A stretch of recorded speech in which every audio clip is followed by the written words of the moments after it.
রাজধানীর কুঞ্জবনস্থিত বিধায়ক হোস্টেলের কি করুণ অবস্থা। মাত্র 1.5 বছর হোস্টেলের কক্ষে ছাদ ফেটে জল পড়ছে বিধায়কদের কক্ষে। তাছাড়া দরজা জানালা থেকে শুরু করে আসবাবপত্র সবকিছু নিম্নমানের বলে অভিযোগ করলেন খোদ শাসক দল বিজেপি বিধায়ক প্রমোদ রিয়াং। মঙ্গলবার নিজেই সাংবাদিকদের ডেকে হোস্টেলের এই করুণ অবস্থা দেখিয়েছেন।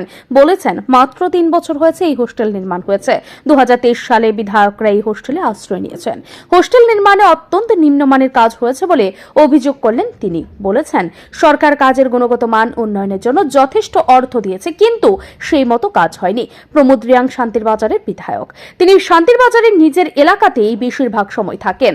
বিধানসভার অধিবেশন হলে আর দলের কাজের জন্য তিনি আগরতলায় প্রায়শই তাকে অবস্থান করতে হচ্ছে।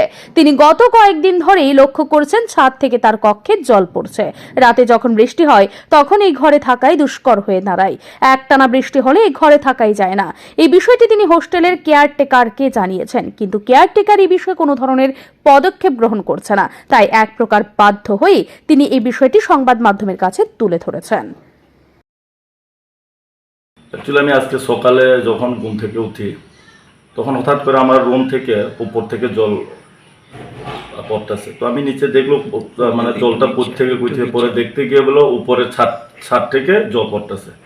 তো দেখো আমরা এসেছি 2023 গভর্নমেন্ট আসার পরে আমরা এই হোস্টেল আমরা সবাই এমএলএ আমরা এখানে ঢুকেছি। তো ঢুকার পরে দেখলো যে 2 বছরের নাগাদ যদি এইভাবে জল পড়ে আরো লম্বা আছে, আমরা যাওয়ার পর অনেক এমএলএরা আসবে এখানে বা থাকবে, কিন্তু তখন কি হবে? মাত্র 2 বছরের মধ্যে যদি এইভাবে কাজ হয়, একদম লো কোয়ালিটির কাজ, শুধু ওইটাই না, অনেক বাইরের দিকেও দেখছি আমরা এইগুলো মানে কাজগুলো ঠিক হয় না। আমার এখানে কয়েকটা আমার দরজা একটা আছে, এই দরজা তো তোমরা দেখেছো মনে হয়, এই দরজাটাই সেম একই অবস্থা। 2 বছরের মাথার কি জানে কি করে দরজাটা সব খুলে গেল।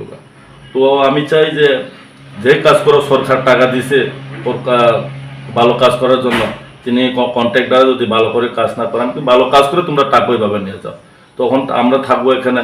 কারণ আমরা এখন এখানে কষ্ট পাইতেছি। এখন কালকে তো সারা রাত বৃষ্টি নাই, বৃষ্টি না থাকার আগে জলেই এখন যদি 2-3 দিন ধরে কন্টিনিউ যদি বৃষ্টি থাকে তাহলে এই রুমে থাকতে পারতাম। শুধু আমার রুম না, এরকম কয়েকটা রুম আছে।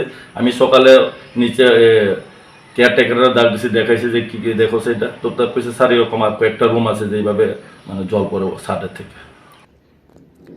বিধায়ক জনপ্রতিনিধিরা তাদের জন্য কোটি কোটি টাকা ব্যয় করে বিধায়ক নিবাস তৈরি করা হয়েছে, কিন্তু দেখা গেছে জনপ্রতিনিধিদের জন্য নিবাস তৈরিতে এই ধরনের নিম্নমানের কাজ হয়েছে।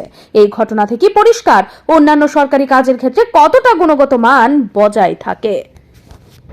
ব্যুরো রিপোর্ট, ঋদ্ধি নেটওয়ার্ক।